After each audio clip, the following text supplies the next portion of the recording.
y en todos los, se podría decir, más de 100 debates que he tenido con escépticos, agnósticos, politólogos, ateos, etcétera, etcétera, siempre me he enfrentado, cuando atacan la Biblia, preguntarles si ya la leyeron.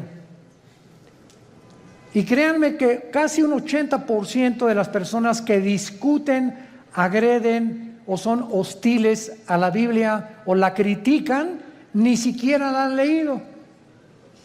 Y cuando te dicen, ya la leí, quiere decir que comenzaron desde el Génesis. Imagínense nada más. La Biblia no se comienza a leer desde el principio, sino desde el Nuevo Testamento. Y te dicen, ya la leí, o sea, leí los 66 libros en 3 o 4 meses y con eso ya entendieron los secretos de Dios. Qué tremendo, ¿verdad? Entonces es importante que esto lo tengamos nosotros como base, porque estos secretos que pertenecen al mundo espiritual, a Dios le ha agradado revelárnoslos a nosotros. Cuando Jesús comenzó a hablar en parábolas, Mateo 13, Marcos capítulo 4, etcétera, etcétera, les dijo a ustedes, a los discípulos, a los que me siguen, les he dado a entender las cosas que estoy contando en las parábolas. Que el sembrador salió a sembrar, que el trigo, la cizaña, las aves del cielo, la tierra, etcétera, etcétera, que la gente ni siquiera entiende, tenían un trasfondo espiritual dado a los que siguen a Jesús. Entonces, si tú eres una persona, o los que nos escuchan, que quieres respuestas, por ejemplo, ¿por qué Dios permitió el mal en el universo? ¿Por qué, si Dios sabía que Adán y Eva iban a pecar, por qué los creó sabiendo como omnisciente que es Dios, etcétera, etcétera? No vas a tener respuestas hasta que comiences a seguir a Jesús, porque a Dios no le interesa enriquecer tu conocimiento intelectual, sino cambiar tu vida, transformar tu vida. Entonces les digo a los discípulos, ustedes que ya me siguen, a ustedes les voy a dar a revelar y a que entiendan, les voy a abrir el entendimiento para que comprendan las cosas que la gente común y corriente, por muy inteligente que sea, no las puede entender. El libro del Apocalipsis, que es el 66º libro de la Biblia, es un libro lleno de símbolos.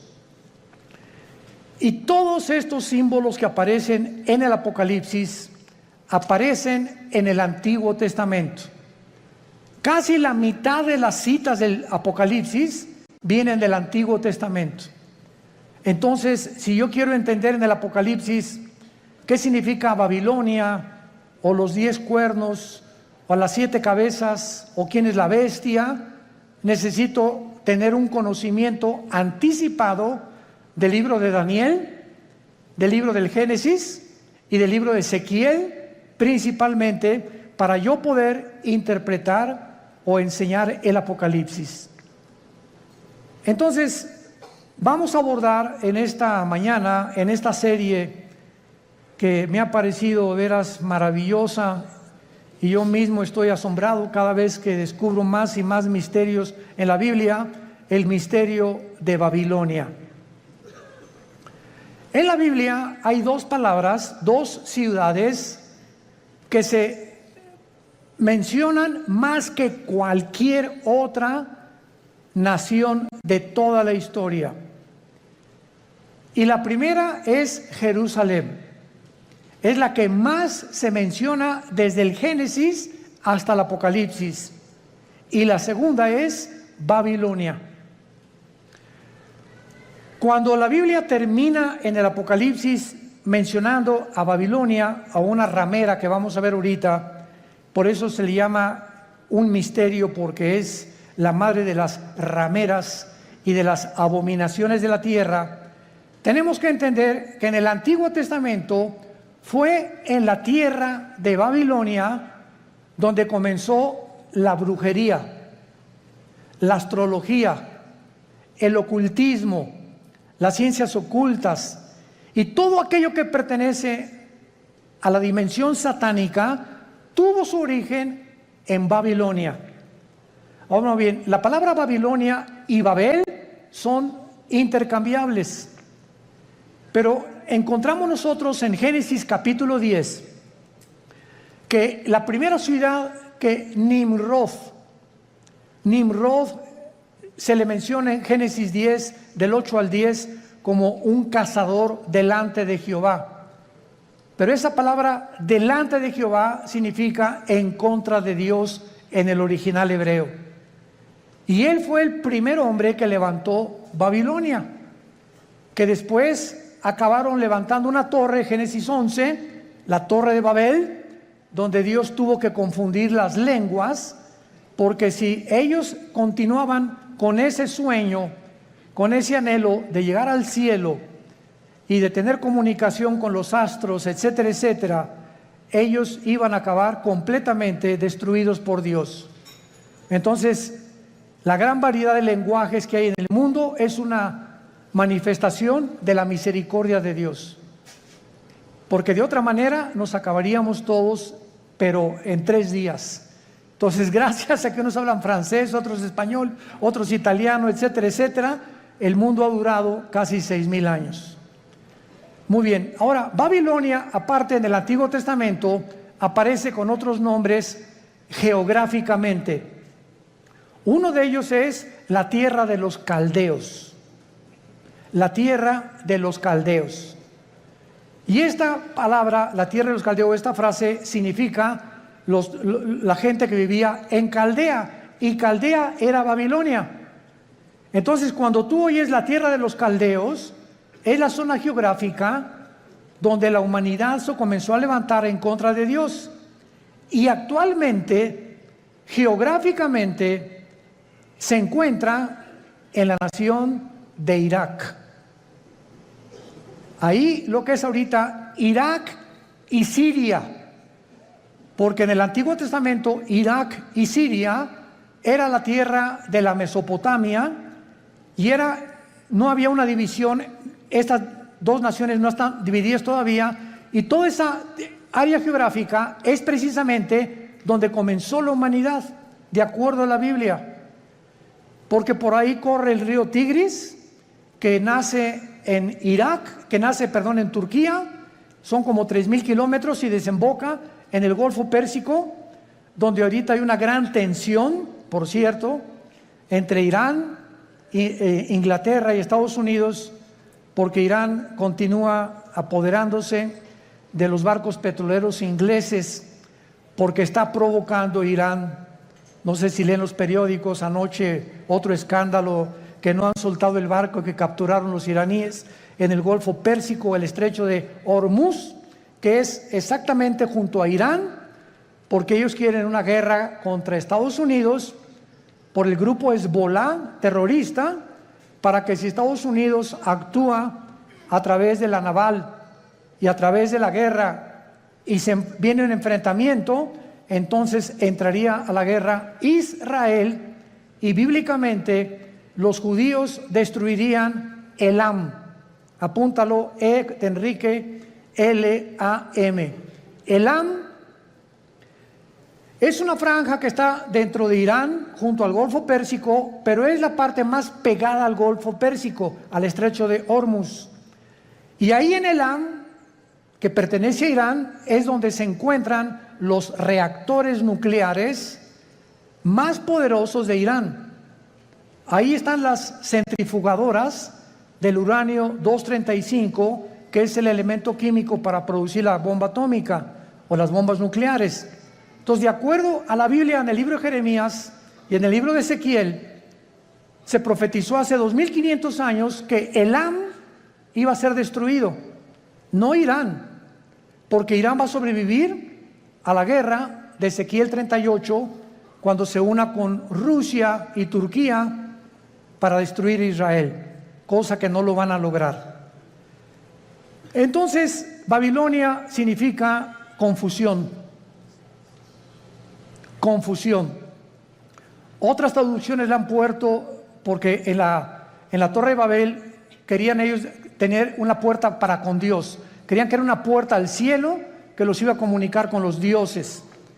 Pero la palabra Babel es básicamente la palabra confusión.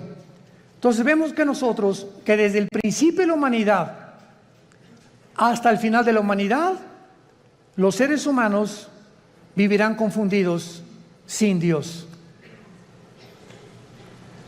Esto es lo interesante de por qué aparece otra vez la palabra confusión al terminar el Apocalipsis, relacionado con las religiones. Porque aquí vamos a encontrar a una mujer, y las mujeres en la Biblia siempre han representado dos cosas espiritualmente nada más. Encontramos, ¿verdad?, a las mujeres que representan la iglesia, porque la iglesia se le compara con una mujer, y la otra Jezabel, o la gran ramera, que representa las religiones o la falsificación del camino a Dios, que es lo que querían hacer con la torre de Babel. Y antes de entrar al capítulo 17 de Apocalipsis, quiero que vean otra cosa en el capítulo 9 de Apocalipsis. Rápidamente regresen al capítulo 9 y vean ustedes algo tremendo. Vemos nosotros en la sexta trompeta, Apocalipsis 9, versículo 13 en adelante, de qué manera se describe en la sexta trompeta uno de los ríos que atraviesan Babilonia. El sexto ángel tocó la trompeta y oí una voz de entre los cuatro cuernos del altar de oro que estaba delante de Dios, diciendo al sexto ángel que tenía la trompeta: desata los cuatro ángeles que están atados junto al gran río Bravo. ¿Eso dice? No, ¿verdad? Junto al Nilo. Tampoco.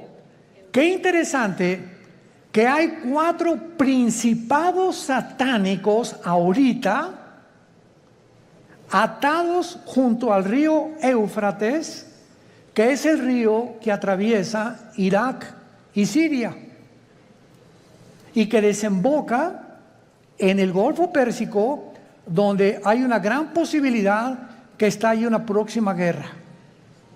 En otras palabras, de acuerdo a la Biblia, el área geográfica más endemoniada que hay, más satánica, más que el Teposteco y más que cualquier otro lugar donde hay brujería a la mexicana, es Irak e Irán. Ahí están cuatro principados atados, y dice la Biblia, y fueron desatados, versículo 15, los cuatro ángeles que estaban preparados para la hora, el día, el mes y el año, a fin de matar a la tercera parte de los ángeles. En otras palabras, el mundo que vivimos actualmente está bajo el control de ángeles, pero no ángeles buenos, ángeles caídos. Y la Biblia nos corre las cortinas y nos muestra que en esta época que estamos viviendo, que ya se va a acabar, vamos a entrar a donde ya los ángeles caídos serán completamente derrotados, y entrará Cristo con la iglesia a gobernar el mundo por 1000 años, después la Nueva Jerusalén, después la eternidad. Pero dice Hebreos capítulo 2, Dios no sujetó el mundo venidero a los ángeles. O sea, el mundo que viene después del de nosotros, ya los ángeles no van a tener parte, ahorita sí la tienen.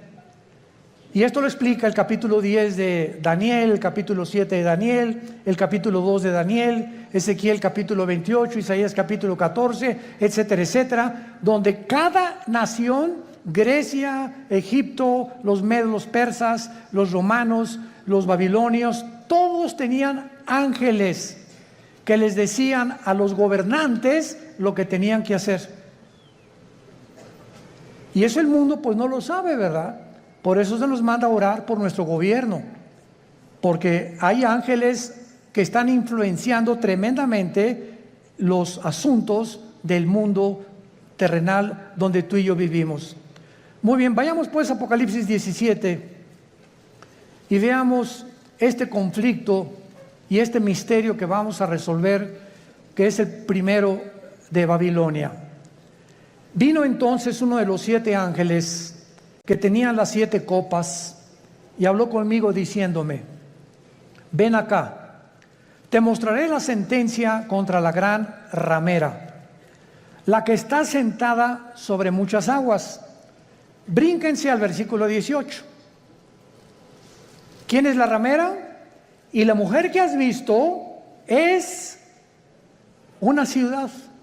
¿Ven cómo la Biblia se interpreta a sí misma? No es de interpretación privada la Biblia. La misma Biblia se interpreta a sí misma. Y la mujer que has visto es la gran ciudad que reina sobre los dioses de la tierra. O sea, antes de seguir abordando, la Biblia profetiza en este capítulo que vendrá una ciudad que se va a levantar en el mundo religiosa. Y que esta ciudad religiosa está mezclada con la política.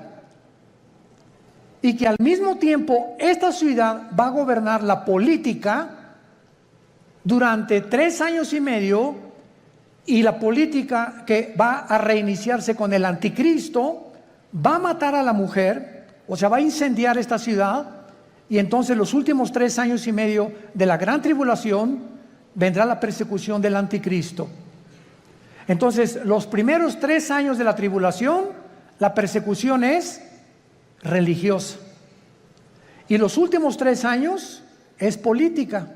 Y esto es interesantísimo, porque la unión de la religión con la política ha sido durante toda la historia.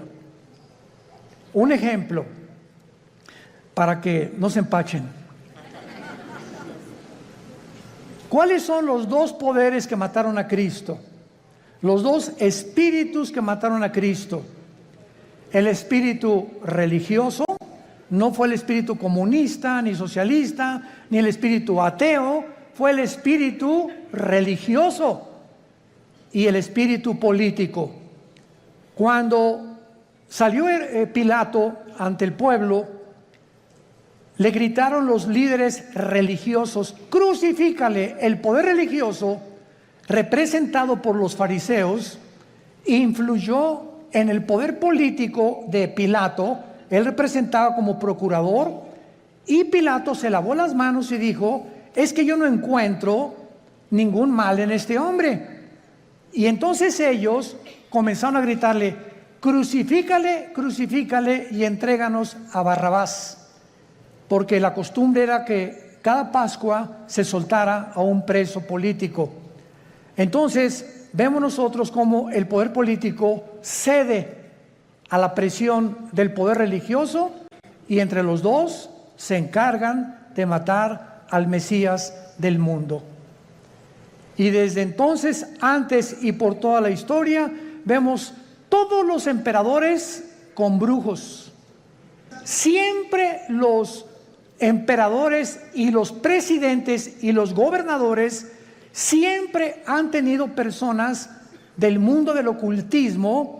Dichosos los que se han salvado y han tenido cristianos de consejeros, pero siempre han estado consultando a los brujos, a los astrólogos, a los ocultistas.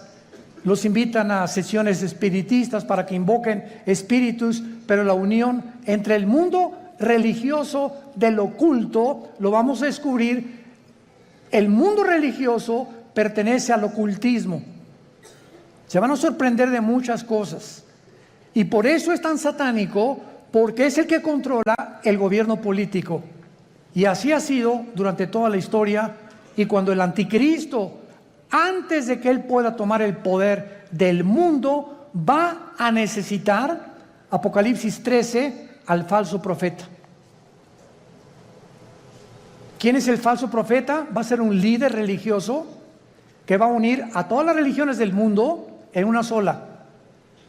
Y cuando ya el anticristo vea que ellos le pavimentaron el camino para que su gobierno político pudiera emerger, entonces el anticristo quema a esta ciudad donde se van a concentrar las religiones del mundo, y él se proclama, segunda de Tesalonicenses 2, 3 y 4, el único Dios, donde el mundo lo adora como adoraron a los césares romanos como dioses. te mostraré la sentencia contra la gran ramera. O sea, aquí hay un juicio contra una ciudad. Es lo primero que acabamos de despejar esta incógnita. Esta ramera representa a una ciudad que está sentada sobre muchas aguas. Las muchas aguas en la Biblia son las naciones, como lo interpretó el versículo 18.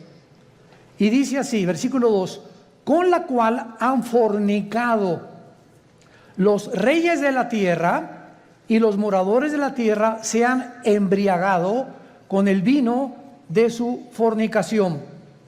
Este ángel viene para enseñarle a Juan un juicio, una sentencia que viene decretada del tribunal cósmico de Dios. Quiero que sepas que voy a juzgar a este sistema religioso. Y es muy importante que a esta ciudad se le da el nombre de ramera. Vamos a explicar esto. La palabra prostitución en la Biblia es una palabra que puede tener un uso apropiado cuando algo lo apropias de la manera correcta, o un uso inapropiado. Cuando el sexo se vende, o cuando alguien entrega su cuerpo a cambio de algo, se llama prostituirse. Entonces, cualquier persona que tenga relaciones sexuales porque va a recibir ya sea dinero o una mejor posición, o porque el jefe de tu trabajo te invitó a Acapulco porque te va a ser su secretaria particular con el doble de sueldo, tú te estás prostituyendo. Pero no solamente en ese aspecto se puede usar la palabra prostituirse, también se puede usar en el ministerio cristiano. Cuando, por ejemplo, un pastor sabe que un miembro de su iglesia vive en adulterio, y viene la esposa y nos dice, mi esposo vive en adulterio, pero resulta que don Pancho, el que vive en adulterio, el gordito rabo verde sinvergüenza, fue el que puso el techo de la iglesia, y es el que más diezmos está dando. Entonces, si un pastor, por saber que don Pancho es el que más económicamente está ayudando a la iglesia, y ese pastor no disciplina a don Pancho, ese pastor es un prostituto. Ha prostituido su ministerio, se vendió. ¿Me van siguiendo? Siempre que tú cedes a tus convicciones por dinero o por un interés, te estás vendiendo. En la Biblia es la palabra fornicar. Por eso más adelante dice que esta ciudad ha fornicado, ha tenido relaciones ilícitas con los gobiernos, y la iglesia no tiene que haber separación entre iglesia y el Estado. La separación gubernamental y políticamente entre la iglesia y el Estado es beneficiosa, es saludable, porque ningún Estado, ningún gobierno puede imponer. Hagan de cuenta que en México surge un presidente cristiano. Este presidente de ninguna manera debería atreverse a imponer el cristianismo en la República Mexicana, porque se coartaría la libertad, porque todos somos libres de manifestar las creencias en las cuales nosotros creemos. Pero cuando ya se impone una religión a través de la muerte o de la Inquisición o de la tortura con el beneficio de la iglesia, es cuando vemos que ese sistema se ha prostituido. Se ha prostituido, porque a la iglesia no le corresponde juzgar a los malos, eso le pertenece al Estado. El Estado usa el Estado de Derecho para castigar a los malos, silla eléctrica o pena capital o pena perpetua, lo que sea. La iglesia tiene la función de predicar el Evangelio para que el corazón del ser humano sea transformado. La justicia la aplica el Estado, no la iglesia. Para que me vayan siguiendo con mucho cuidado. Esto es muy importante, porque el otro día escuché una conferencia de un grande teólogo que me sorprendió con lo que dijo, y me dice, de todos los países a los que yo he visitado en Latinoamérica, el más inculto y el que más ignorante es de todo lo que está pasando, México lindo y querido. Sentí algo bien feo aquí adentro de mí. Se considera el país más ignorante y más inculto de todo lo que está pasando políticamente, religiosamente, etc. Como que si al mexicano no le importa más que el Calimán y las telenovelas y el América, desde luego. Además vive el América. Bueno, pero esto es tremendo, ¿verdad? Y otra cosa que también me sorprendió es que un análisis que hizo las Naciones Unidas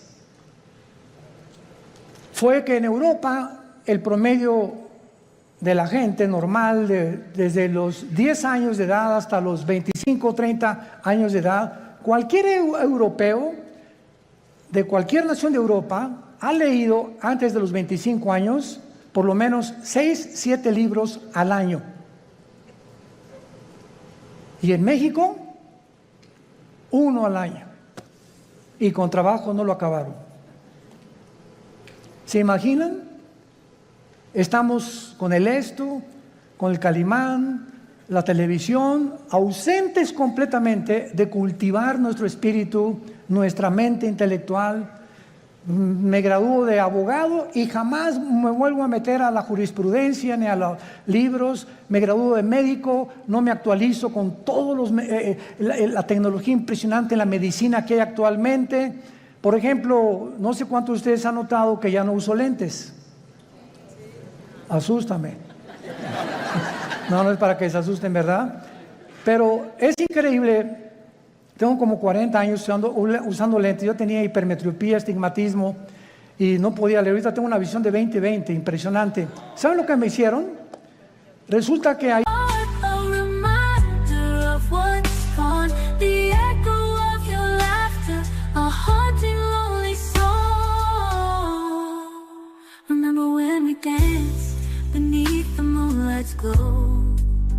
Whisper promises we never knew the depths of woe.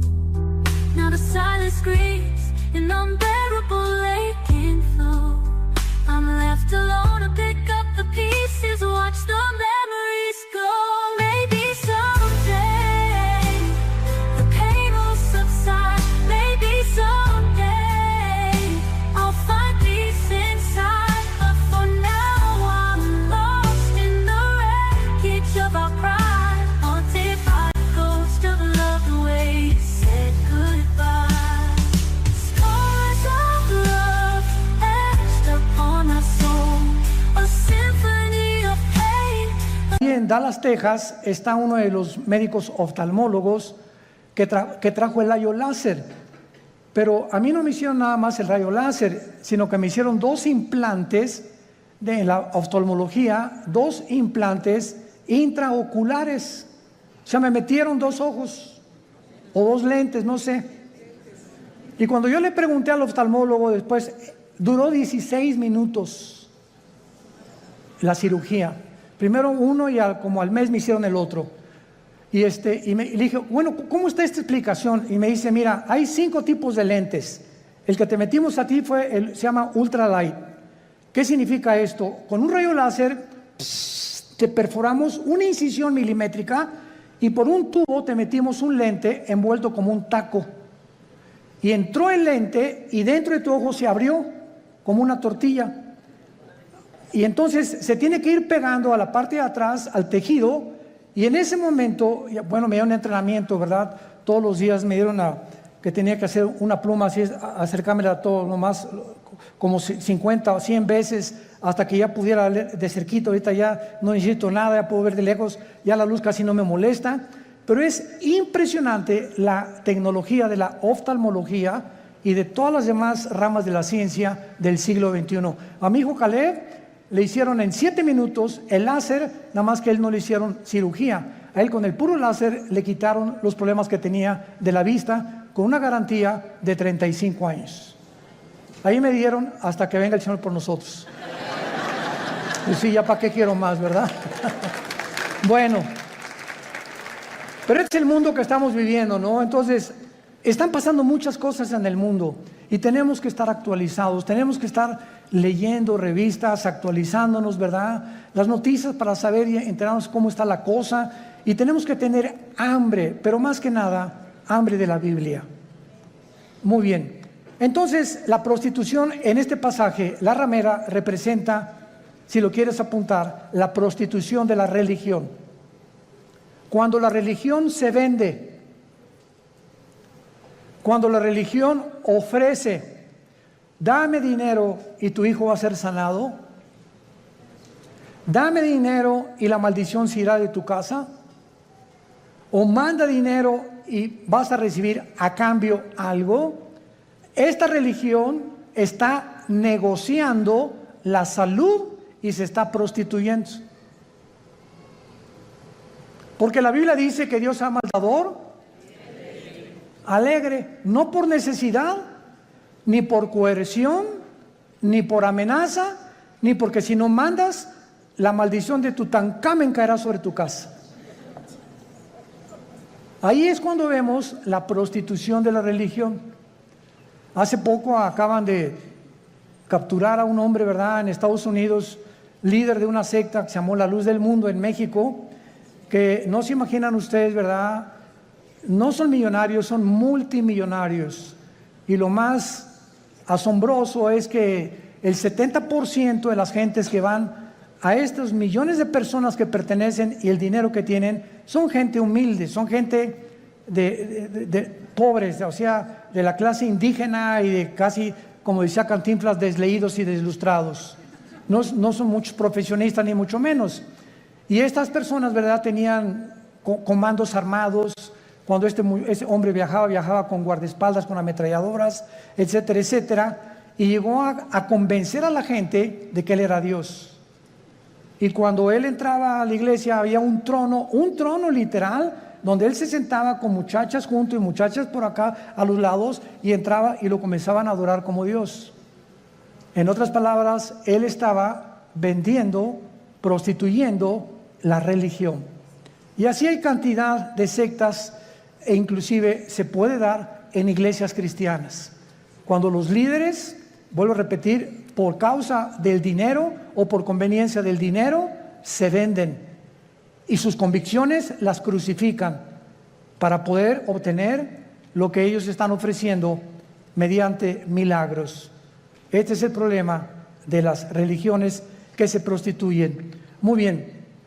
Y esto es lo que sucede en Apocalipsis 17, como lo vamos a ir viendo, una ciudad prostituta que ha fornicado, dice el versículo 2, con los moradores de la tierra. Y más o menos ustedes ya pueden irse dando cuenta de quién estamos hablando. La única, para que ustedes estén enterados, sin afán de ofender a nadie, la única religión que existe en el mundo, la única que tiene un lugar en las Naciones Unidas, es Roma.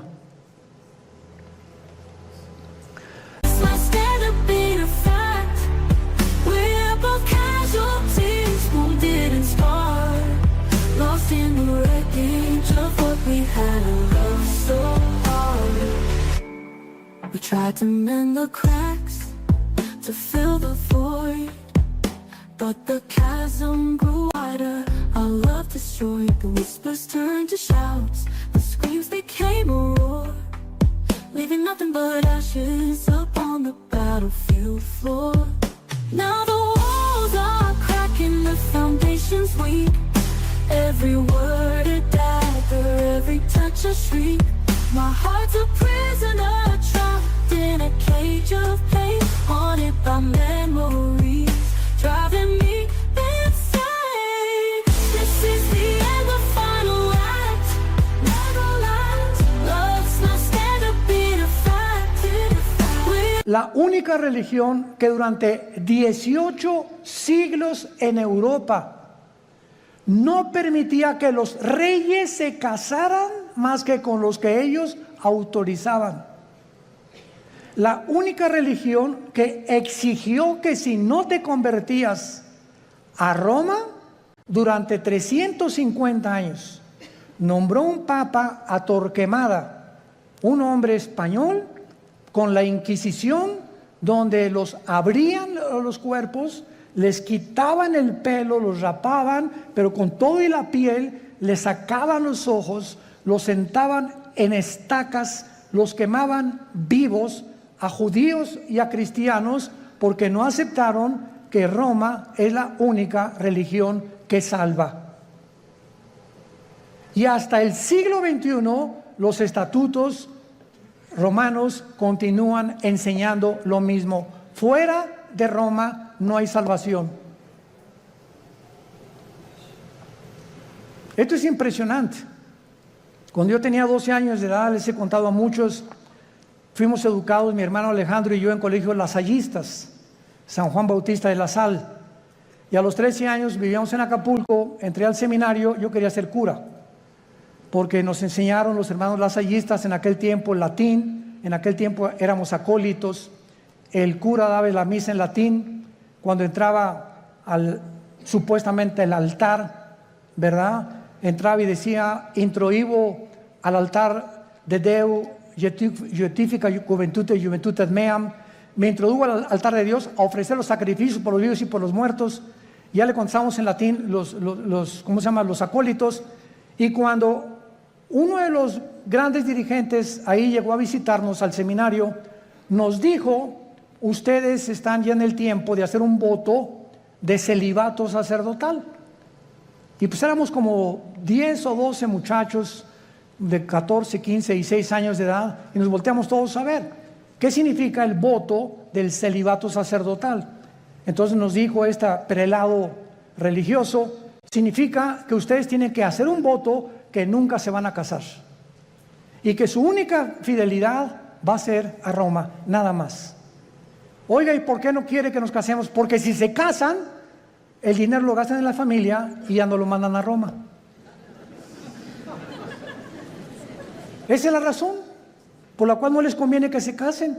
Cuando la Biblia ordena, 1 Timoteo capítulo 3, en cualquier Biblia que veas, que los que sirven a Dios de tiempo completo se casen, a menos que tengas el don de continencia.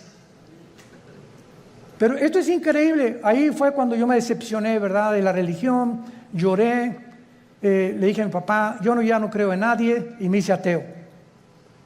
A los 17 años ingresé al Partido Comunista, me uní a la dialéctica materialista, a estudiar el Capital de Marx, de Engels y de todos los grandes líderes, Lenin, que la llevó a la práctica en la revolución bolchevique, etcétera, etcétera, hasta que cuando me convertí, yo estaba a punto ya de casi quitarme la vida, de la depresión a la que yo había llegado, de la decepción y de todo, que ya nadie me convencía, cuando mi hermano Alejandro me presenta a Jesús como el camino, la verdad y la vida. Y yo supe cuando encontré a Jesús que era la única razón por la cual yo debía seguir viviendo. Y le prometí desde ese día, fue marzo de 1974, que yo le entregaría mi vida y que lo quería servir. Y desde entonces no lo he dejado de servir, por la gracia de Dios. Bueno, ahora muy bien. Vean rápidamente en el Antiguo Testamento, en Jeremías capítulo 2, de qué forma en el Antiguo Testamento se menciona la fornicación física o la prostitución, así como material o terrenalmente. Una mujer se puede vender por dinero, la cual se le llama prostituirse, o un hombre también. Espiritualmente, Dios usa el mismo término. Cuando tú le dejas a Él por los ídolos, o cuando dejas a Dios por otras cosas más importantes que Él. Dice Jeremías capítulo 3. Dicen, si alguno dejare a su mujer yéndose esta de él y se juntare otro hombre, ¿volverá a ella más? ¿No será la tierra del todo amancillada? Tú pues le está hablando Dios a Israel, has, ¿qué cosa? Fornicado con muchos amigos. Pero no se está refiriendo Dios a la fornicación física sexual. Veámoslo. Mas vuélvete a mí, dice Jehová, alza tus ojos a las alturas y ve en qué lugar no te hayas prostituido. In the sand, now washed away by the tide, just like a hand trying to grasp the past, a fading dream, but reality bites sharper than it seems. The greatest love, greatest pain. Never thought I'd be here all alone again. Shattered dreams, scattered light, broken glass. Is this what love is? This bitter taste of life. And maybe someday I'll understand why it all went wrong, but for now I just gotta move on. Gotta pick myself up, dust off the pain, find a new path and start again. Junto a los caminos te sentabas, para ellos como árabe en el desierto, y con tus fornicaciones y con tu maldad has contaminado la tierra. Por esta causa las aguas han sido detenidas y faltó la lluvia tardía, y has tenido frente de ramera y no quisiste tener vergüenza. Dios acusa a Israel de fornicar con los ídolos, que es lo mismo cuando un hombre se va con una mujer que no es su esposa, o cuando un muchacho tiene relaciones con su novia sin casarse, está fornicando. Ella se está entregando a él o por conveniencia, o él con ella. Se están prostituyendo los dos. Y cuando tú espiritualmente dejas a Dios y abrazas cualquier otra área de la vida por olvidarte la palabra de Dios, has prostituido tu llamado. Estás fornicando. En otras palabras, en la Biblia, la idolatría se le compara con la fornicación sexual. Ahora veamos y confirmémoslo en Santiago capítulo 4, en el Nuevo Testamento, y dice así el apóstol Santiago. Santiago capítulo 4, versículo 4. Santiago 4, versículo 4. Oh almas, ¿cómo se les llama? Adúlteras, pero no porque se hayan ido con otra mujer. ¿No sabéis que la amistad del mundo es enemistad contra Dios? Cualquiera que se quiera ser amigo del mundo se constituye enemigo de Dios. ¿O pensáis que la Escritura dice en vano, el Espíritu que Él ha hecho morar en nosotros nos anhela celosamente? Vemos ya que también en el Nuevo Testamento la fornicación puede ser espiritual o puede ser de carácter sexual. Vayamos otra vez a Apocalipsis, nuestro pasaje, y ya vamos despejando muchas incógnitas que estaban ocultas ante nuestros ojos, por lo cual Dios le llama a esta ciudad, versículo 2, has fornicado con los reyes de la tierra. Roma tuvo relaciones ilícitas con los políticos.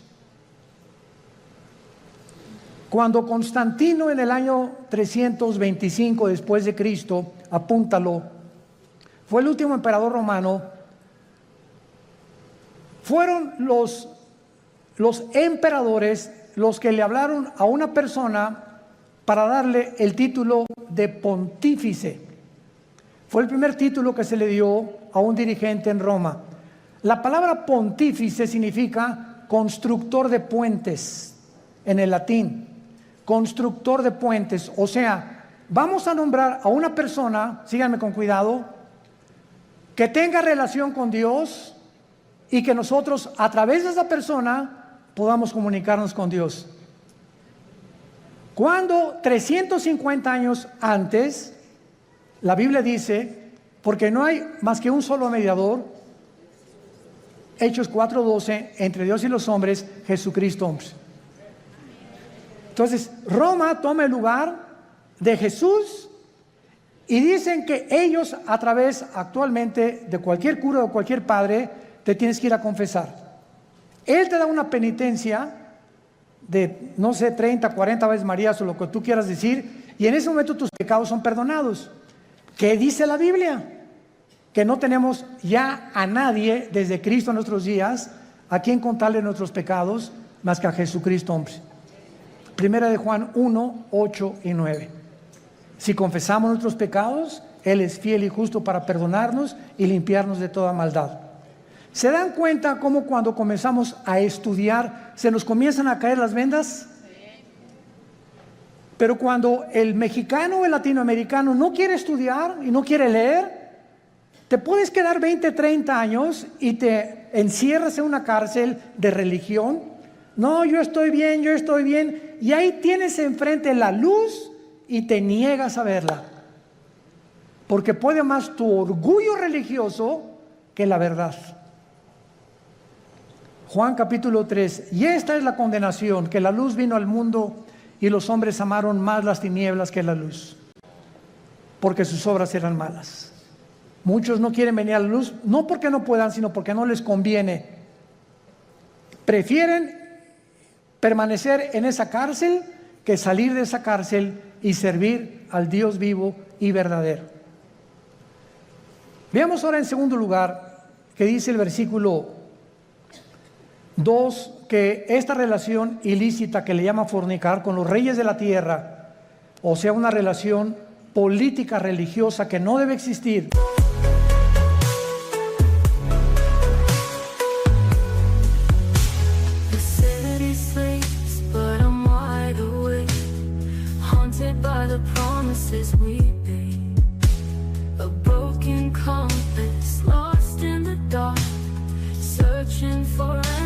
Leaving my mark. Every beat of my heart, a painful drum, a constant reminder of what's become. A shattered dream, a love in despair, holding on to fragments I can't bear to share. Echoes of you haunting the night, ghosts of memories bathed in moonlight, whispers in the wind of phantoms plea, forever lost, a love that used to be. Los moradores de la tierra se han embriagado con el vino de su fornicación. La palabra embriagarse, ustedes saben, es emborracharse, pero no con tequila herradura, ni con mezcal, sino aquí también se usa en el sentido que la religión embriaga a las personas, las emborracha, les nubla el entendimiento y los convierte en ovejitas con un pastor ciego.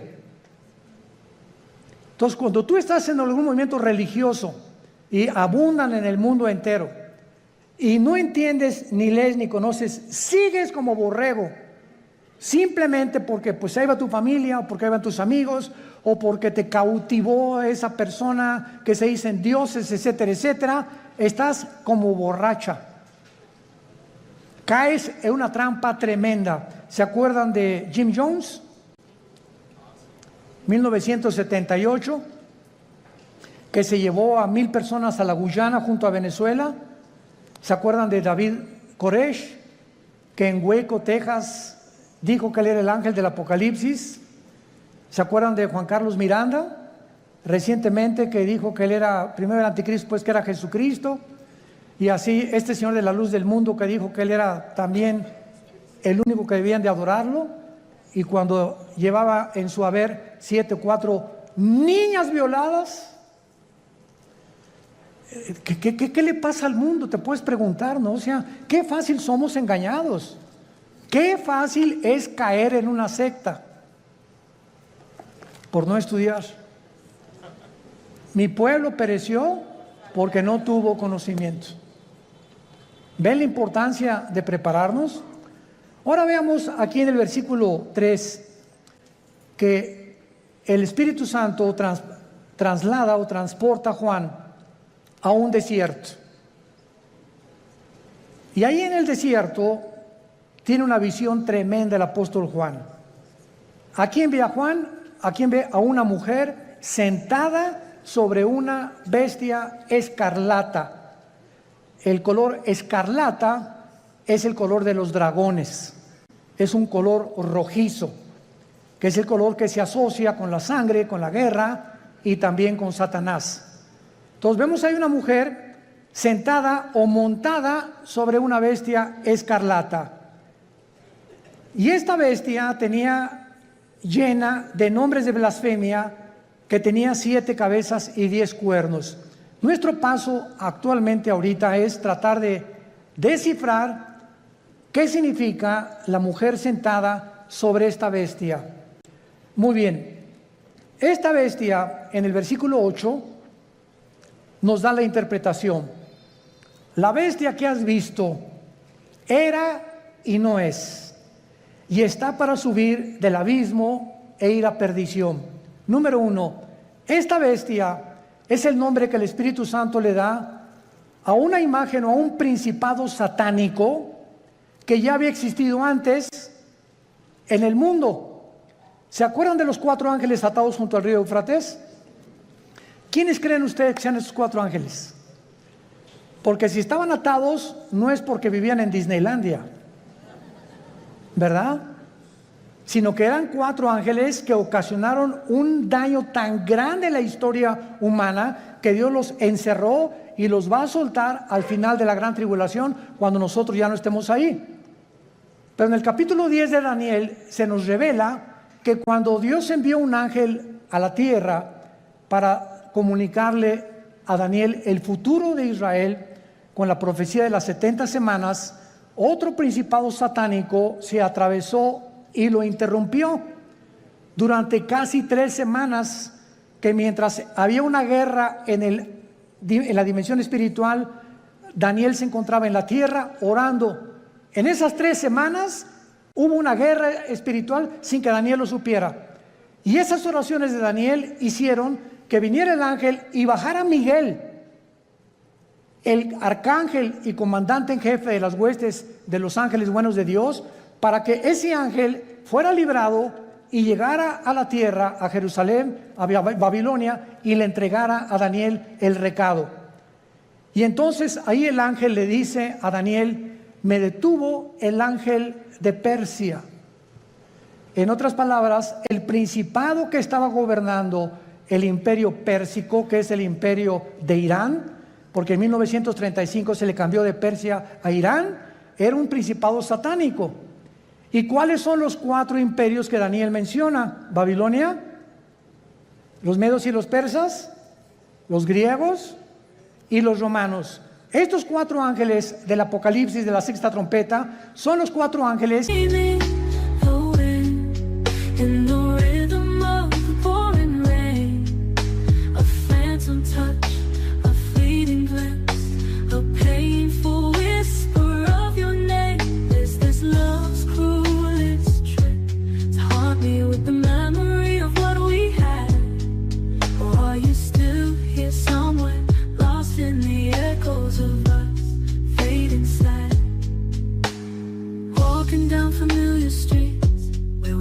hold our hand. Every corner, every cafe, a reminder of our plan. Now I'm adrift in this city, lost in the maze of my own despair. Searching for answers, searching for you, searching for something to share. Maybe we were meant. Que estuvieron al frente de los más grandes imperios del pasado y que fueron imperios antisemitas. Y van a volver otra vez a resurgir. Pero aquí hay un ángel que está en el abismo. ¿Qué es el abismo? Muy bien, la Biblia nos habla de que hay prisiones en el centro de la tierra. Una es el infierno. ¿Quién está en el infierno? ¿Tu comadre? ¿Tu tía? ¿Tu tío? No sabemos, ¿verdad? El infierno es el lugar de los espíritus humanos, nada más, desde Adán hasta nuestros días, que bajan al centro de la tierra. Todos los que murieron sin Cristo o rechazaron la salvación se encuentran en el infierno. En el infierno no hay demonios. Ahora, el lugar de los demonios, cuando Cristo vino al mundo, el gadareno le dijo a Cristo, ¿verdad? O cuando los iba a sacar del endemoniado, le dijeron a Cristo: no nos mandes al abismo, déjanos meternos en los puercos, porque los demonios saben que al bajar al abismo ya no salen hasta Apocalipsis capítulo 9, que se les va a abrir la puerta y van a invadir el mundo. ¿Se imaginan? Ahorita hay maldad, ahora imagínense con todos los demonios sueltos. Entonces en el abismo están los demonios, en el infierno los seres humanos, en el Abadón o en el Tartarus están los ángeles caídos que Dios ha guardado por ahí y que también serán soltados después. Y hay otros ángeles que están guardados y que ya nunca jamás, por toda la eternidad, van a ser soltados. Entonces, la Biblia nos muestra claramente que esta bestia que estaba viendo Juan, no hay otro nombre más que bestia para darle, porque la palabra bestia en el griego significa algo cruel, rapaz, sanguinario, que no se le puede comparar a un tigre, ni a una hiena, ni a un león, ni a una águila. No hay ningún animal comparado, y por eso se le adjudicó el nombre de bestia. Y esta bestia es el anticristo. ¿Qué nos dice la Biblia? Que cuando surge el anticristo, que lo más seguro es que el diablo va a tener